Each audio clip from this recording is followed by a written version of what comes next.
For months, you've heard the media and deranged Democrat politicians relentlessly demonize our ICE agents here in America. They've called them monsters, compared them to history's worst villains, and painted them as the enemy.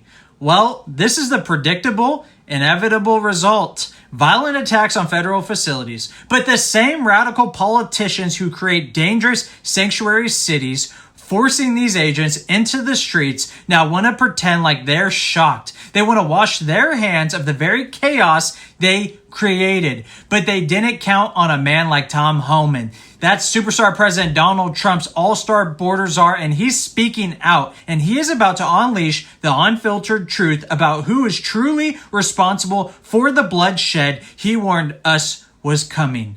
You need to hear this. For making their community safe again.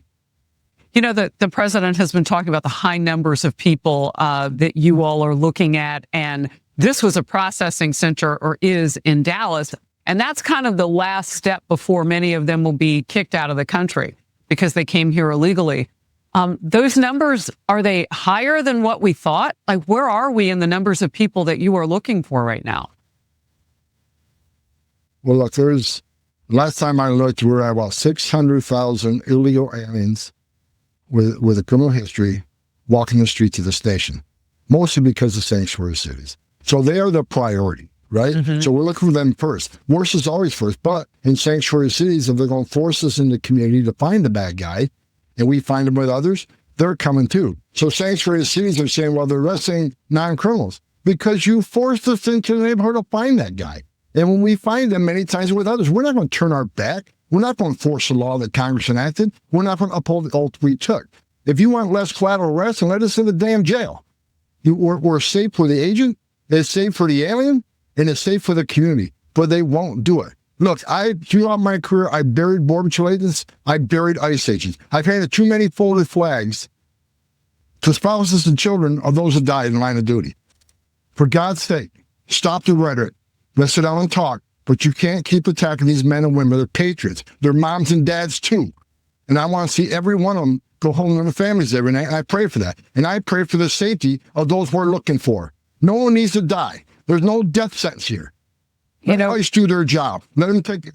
Yeah, go ahead. I'm sorry. No. I wanted to just give some receipts for what you're saying. So there have been 9 notable anti-ICE or anti-CBP attacks, acts of violence during President Trump's second term. And just last week, violent protests, and this is the video after the scroll that I wanted to show. Just last week, violent protests broke out at an Illinois illegal immigrant processing center. Protesters shouted obscenities, slashed tires, hurled rocks and bottles at the agents there. Federal officials erected fencing to block access, but local leaders called it illegal, claiming it blocks firefighter access. I mean, you are hitting literal blocks, like a blockade to keep you from doing the job that you know you have to do. Look, they're not going to stop us. They're not going to stop the men and women of ICE. They're brave. They're brave souls. They're all there trying to make their community safer. And I said it again. Every public safety threat they arrest makes that community safer. These protesters don't know what the hell they're protesting. If you ask them why they're protesting, they're going to say things they've heard on the fake media. We're deporting U.S. citizens. No, we don't. We separate families.